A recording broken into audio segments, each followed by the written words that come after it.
Hi everyone, welcome to a new episode of Conversations with Haider Rifaat. My guest today is Bill Dorman, who is the Vice President and News Director of Hawaiʻi Public Radio. Bill spent 21 years at CNN, working in numerous roles in Atlanta, Washington, Tokyo, and New York. He was also a managing editor of Asia Pacific Broadcast for Bloomberg News for 5 years. Today's conversation centers on radio journalism and its relevance in an ever-evolving world of technology.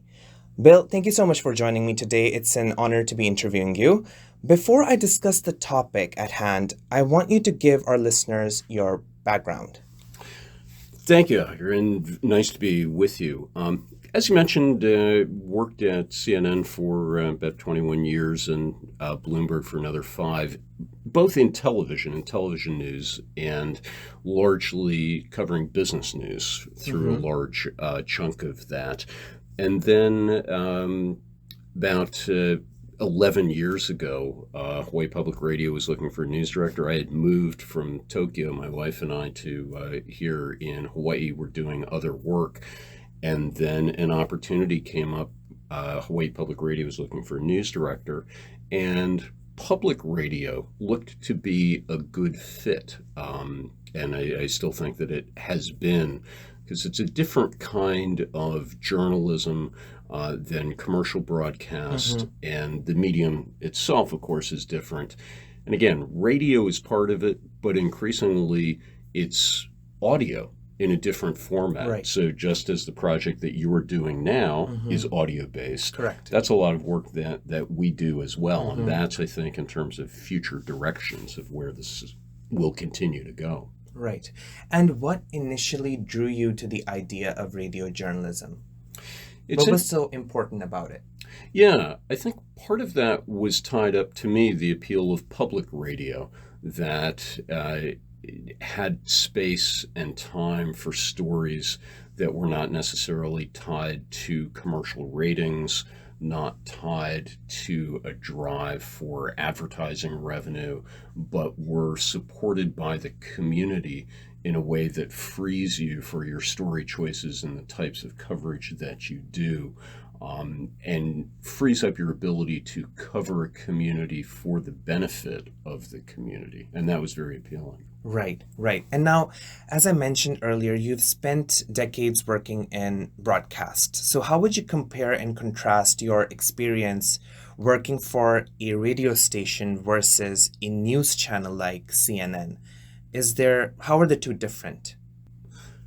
A lot of differences, certainly, starting with the pictures, of course, in broadcast and television, but also the pace is different. The newscasts in television, again, you need pictures for everything, but it's an enormous amount of material every day to go through.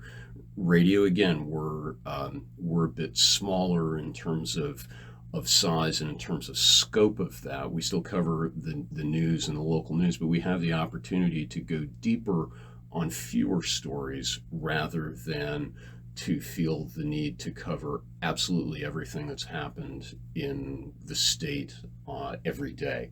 We give a good sort of snapshot and an overview of general news, but then we take the ability to go deeper on stories that we choose to focus on. Sometimes do you feel that radio can limit you because there is no visual medium? It's definitely a different kind of approach with that, without the pictures. Each medium has its own strengths. Correct. One of the things that I like about audio is that it has a tendency to elevate voices, and there's an ability to reach out to voices that are marginalized or that are less heard, and elevate voices that you might not otherwise hear on the news.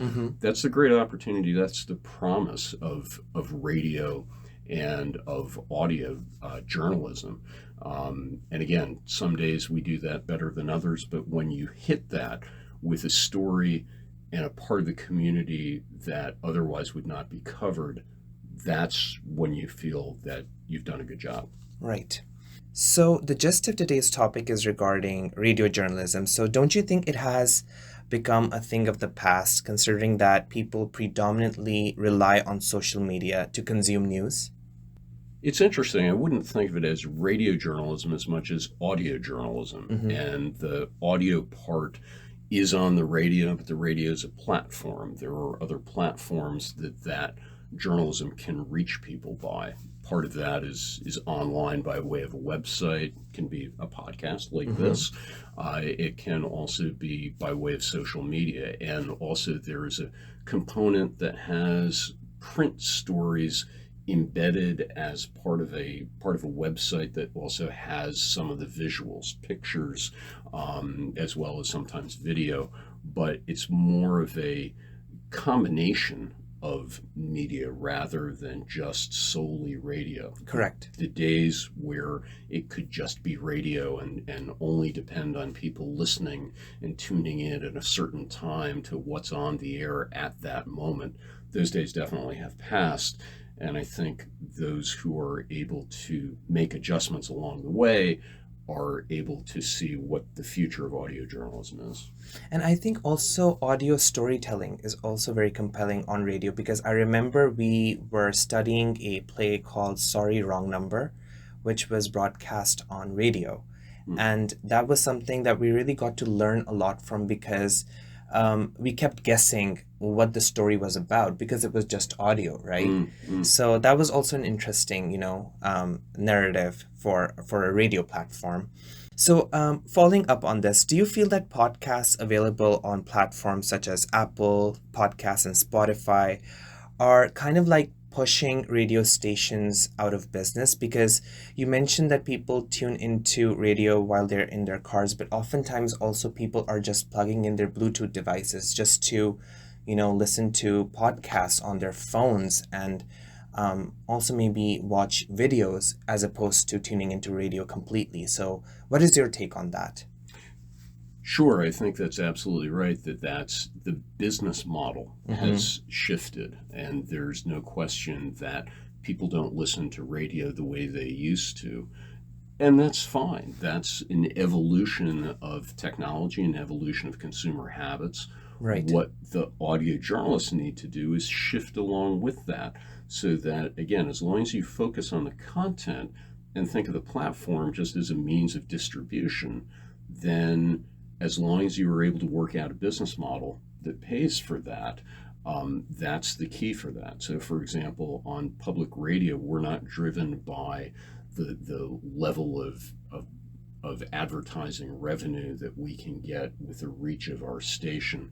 We rely primarily on individual contributions, actually, as our single biggest revenue source as a public radio station. Other forms of content take other forms of business models. Podcasts are one example.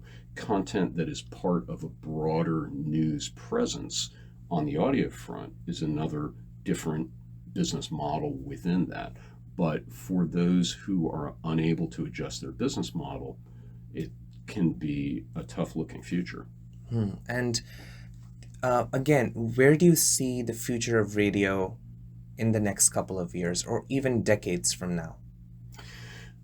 I think as part of a broader selection, just as allowing consumers and people who want to hear their news in a different way at different times, want to hear different stories in different times. Each medium has its own strengths. True. And audio, there is something about storytelling on audio which is unique when you hear it and it's not pictures, and you're forced to do a little bit of theater of the mind, of create your own pictures in some ways. Radio is something, or audio journalism is something that you can listen to while you're doing other things. If you're puttering in your garage, or you're doing errands or something along the way. Television does not lend itself to that. If you're staring at your phone, that's one way of doing it. But again, the strength of the medium is the ability to elevate voices that otherwise might not be heard, and to hear storytelling in a format that is unique. True. Thank you so much, Bill. It was a pleasure having you on the show. That is all for now, listeners. Stay tuned on my Facebook page, Conversations with Haider Rifaat, and you can also subscribe to my YouTube channel. Until next time, take care. Bye-bye.